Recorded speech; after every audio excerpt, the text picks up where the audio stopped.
1947 வரை இந்தியாவில் என்ன நடந்துச்சு? இந்திய விடுதலைக்கான போராட்டங்கள் நடந்துச்சு. இந்த காலகட்டங்களை தான் நாம் இந்திய விடுதலை போராட்ட காலம் அப்படின்னு சொல்றோம். இந்திய விடுதலை போராட்டம் காந்தியடிகளின் வருகைக்கு பிறகுதான் ரொம்ப சூடுபிடிக்க ஆரம்பிக்குது. வீரபாண்டிய கட்டபொம்மன் ஆங்கிலேயர் எதிர்த்தப்போ எல்லாரும் சேர்ந்து ஆங்கிலேயர் எதிர்த்து இருந்தாங்கன்னா அப்பவே ஆங்கிலேயருடைய கூட்டம் அடங்கி போயிருக்கும். எல்லாரும் யாருக்கோ வந்தது அப்படின்னு இருந்தாங்க. இந்தியாவோட தேசத்தந்தை மகாத்மா காந்தியடிகளின் முயற்சியால மற்றும் பல தேச தலைவர்களும் ஒன்றுபட்டு 1947 ஆகஸ்ட் 15ஆம் நாள் நம் தாய்நாட்டிற்கு சுதந்திரத்தை வாங்கி தந்தாங்க. ஃப்ரெண்ட்ஸ், நாம் இந்த வீடியோல இந்திய விடுதலை போராட்ட காலத்தில் உள்ள மிக முக்கியமான இடங்களை அது தொடர்பான கதைகளுடன் பார்ப்போமா? வீடியோவை ஸ்கிப் பண்ணாம கடைசி வரை பாருங்க ஃப்ரெண்ட்ஸ். இந்திய விடுதலை போராட்ட காலத்தில் உள்ள இடங்களை எப்படி மார்க் பண்ணதுன்னு ஒரு ஷார்ட்கட்டாக வீடியோவில் கொடுத்துருக்கோம். ஓகே ஃப்ரெண்ட்ஸ், வாங்க வீடியோக்குள்ள போகலாம். மாணவர்களே, சமூக அறிவியலில் வரைபட பயிற்சி என்பது மிகவும் கடினமானதல்ல, மிகவும் எளிதானது. எப்படி அது எளிதாக இருக்க முடியும்? வரைபடத்தில் வரும் நாடுகள் மற்றும் அதன் தலைநகரங்கள் மற்றும் பிற பகுதிகளை வளைவு சுழிவு நெளிவுகளோடு ஒப்பிட்டு படித்தால் மறக்கவும் செய்யாது, எளிதாக புரிந்து படிக்கலாம். ஃப்ரெண்ட்ஸ், நாம இப்போ இந்திய விடுதலை போராட்ட காலத்தை ஷார்ட்கட்டா எளிதாக ஆங்கிலத்திலும் தமிழிலும் பார்க்கலாம். பாருங்க ஃப்ரெண்ட்ஸ், இதுதான் ஜாலியன் வாலாபாக் அல்லது அம்ரித்சர். இந்த வளைவுக்கு நேர் கீழே இந்த இடத்துல மார்க் பண்ணணும். இந்த வளைவுக்கு பக்கத்துல கீழே அமிர்தசரஸ். இந்த அமிர்தசரஸில் உள்ள ஜாலியன் வாலாபாக்ல 1919 ஏப்ரல் 13ஆம் நாள் ஒரு பொதுக்கூட்டத்திற்கு ஏற்பாடு செய்யப்பட்டிருந்தது. இந்த பொதுக்கூட்டம் சீக்கியர்களின் பைசாகி திருநாளில், அதாவது அறுவடை திருநாளில் ஏற்பாடு செய்யப்பட்டிருந்தது. ஆயிரக்கணக்கான கிராம மக்கள் அங்கு கூடியிருந்தனர். இந்த கூட்டம் பற்றி அறிந்தவுடன் அந்த இடத்தை பீரங்கி வண்டி மற்றும் ஆயுதமேந்திய வீரர்களுடன் ஜெனரல் ரெஜினால்ட் டயர் சுற்றி வளைத்தார். உயர்ந்த மதில்களுடன் இருந்த அந்த மைதானத்தின் ஒரே ஒரு வாயிற்பகுதி ஆக்கிரமித்த ஆயுதமேந்திய வீரர்கள் எவ்வித முன்னெச்சரிக்கையின்றி கண்மூடித்தனமாக சுடத் தொடங்கினார்கள். துப்பாக்கிகளில் குண்டுகள் தீரும் வரை தொடர்ந்து 10 மணித்துளிகள் இந்த துப்பாக்கி சூடு நடந்தது. அதிகாரப்பூர்வ அரசு தகவலின்படி 379 பேர் இந்த துப்பாக்கி சூட்டில் கொல்லப்பட்டனர். 1000க்கும் மேற்பட்டோர் காயமடைந்தனர். ஆனால் அதிகாரப்பூர்வமற்ற தகவல்கள் இந்த தாக்குதலில் உயிரிழந்தோரின் எண்ணிக்கையை 1000க்கும் அதிகம் என்று தெரிவித்தது. இந்த சம்பவத்திற்கு பிறகு படைத்துறை சட்டம் அறிவிக்கப்பட்டு பஞ்சாப், குறிப்பாக அமிர்தசரஸ் மக்கள் சவுக்கடி கொடுக்கப்பட்டு தெருக்களில் ஊர்ந்து செல்ல வைக்கப்பட்டனர். இந்த கொடுமைகளை கண்டு கொந்தளித்த இந்திய வீரர்கள் ரவீந்திரநாத் தாகூர் வீர திருமகன் என்ற அரசு பட்டத்தை திருப்பிக் கொடுத்தார். காந்தியடிகள் ஹெய்சரி இந்த பதக்கத்தையும் திருப்பிக் கொடுத்தார். ஆயிரக்கணக்கான மக்களை பழிவாங்கிய இடம்தான் இந்த அமிர்தசரஸ். டெல்லியை பாருங்க ஃப்ரெண்ட்ஸ், இது இந்தியாவோட உச்சந்தலை. இந்த உச்சந்தலையிலிருந்து நேரே ஒரு லைன் நம்ம வரையும் போது, இந்த வளைவிலிருந்து ஒரு லைன் நேரே நம்ம போடும்போது, இந்த 2 லைனும் மீட் பண்ற இந்த இடம் தான் டெல்லி. டெல்லி இந்த வரைபடத்துல டா அப்படின்னு நம்ம உச்சந்தலையிலிருந்து போடும்போது நடுவில் இருக்கு. இந்த டெல்லி விடுதலை போராட்டத்தின் போது முகலாய மன்னர் 2ஆம் பகதூர் ஷாவால் ஆளப்பட்டு கொண்டிருந்தது. இந்த வளைவிலிருந்து கீழ் நோக்கி ஒரு வரி வரையும் போது, தார் பாலைவனத்தின் தொடக்கத்திலிருந்து ஒரு லைன் நம்ம நேரே போடும்போது இந்த இடத்துல இருக்குது ஜான்சி. ஜான்சி ராணி என்று பிரபலமாக அறியப்பட்டவர். ராணி லட்சுமிபாய் ஆங்கிலேயரை எதிர்த்து போரிட்ட இடம்தான் ஜான்சி. பாட்னா பீகாரின் தலைநகரம். பீகாரை ஆண்ட 80 வயது நிரம்பிய கன்வர் சிங் சிப்பாய் கழகத்தின் புரட்சிக்கு தலைமை தாங்கினார். மும்பை, பாம்பே 1885 தொடங்கப்பட்ட இந்திய தேசிய காங்கிரசின் முதல் கூட்டமானது மும்பையில் நடைபெற்றது. பல்வேறு முக்கிய காங்கிரஸ் மாநாடுகள் மும்பையில் நடைபெற்றன. தமிழ்நாட்டோட நெத்தி பொட்டு வைக்கிற இடம் தான் மெட்ராஸ். 1887ஆம் ஆண்டு டிசம்பர் 27 முதல் 30ஆம் தேதி வரை 3வது இந்திய தேசிய காங்கிரசின் மாநாடு சென்னையில் பக்ருதீன் தியாப்சி தலைமையில் நடைபெற்றது. தமிழ்நாட்டின் விடுதலை போராட்ட வீரர்களுக்கு சென்னை மிக முக்கிய இடமாக திகழ்ந்தது.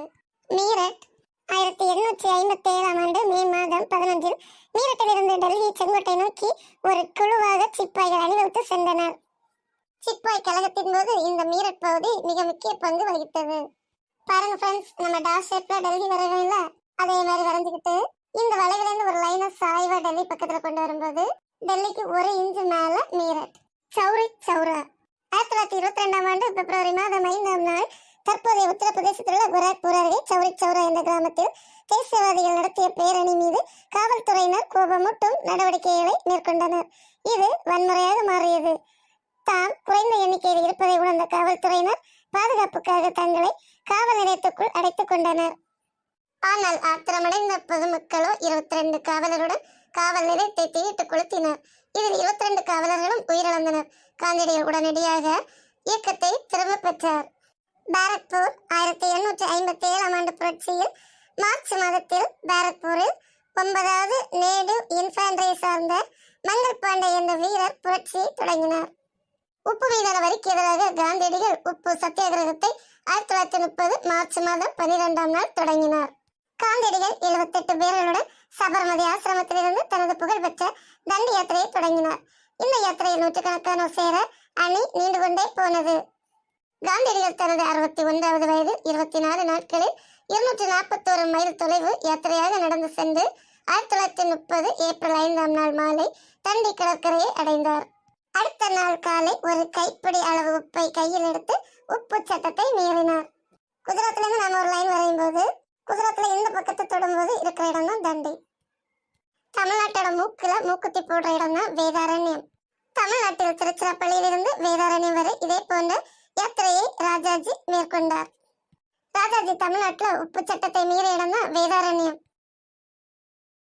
அம்பாலா 1857ஆம் ஆண்டு சிப்பாய் கழகத்தின் போது சிப்பாய்களின் முக்கிய ராணுவ தளவாட மையமாக அமைந்தது.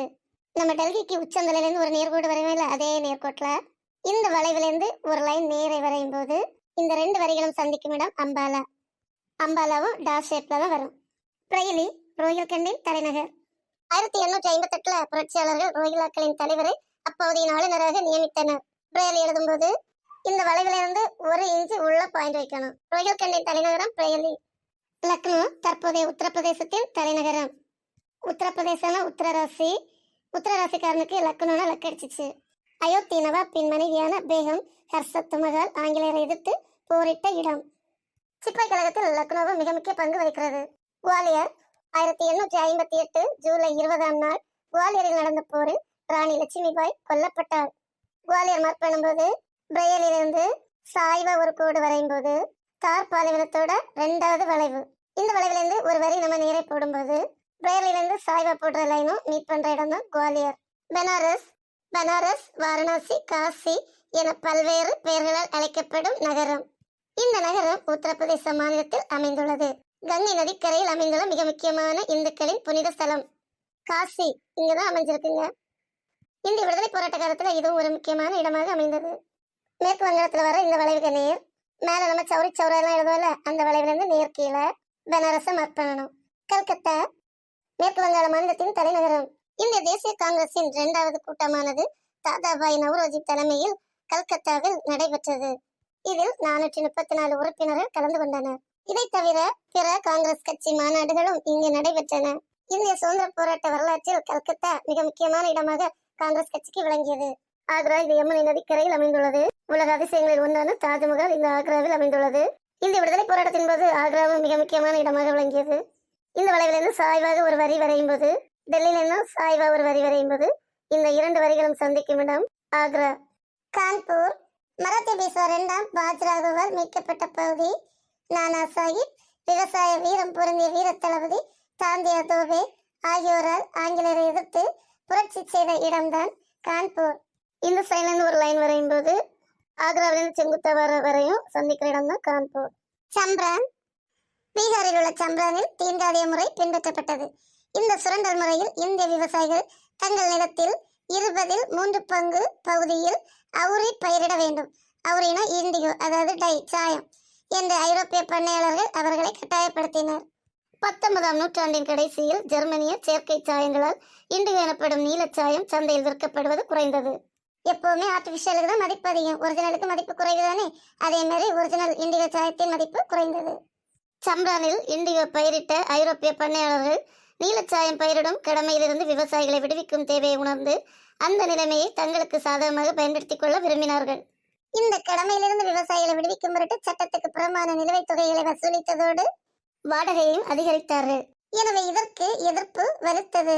இந்த வகையில் சிரமங்களை சந்தித்த சம்ரானை சேர்ந்த விவசாயியான ராஜ்குமார் சுக்லா சம்ரானுக்கு வருகை புரியுமாறு காந்தியடிகளை கேட்டுக்கொண்டார்.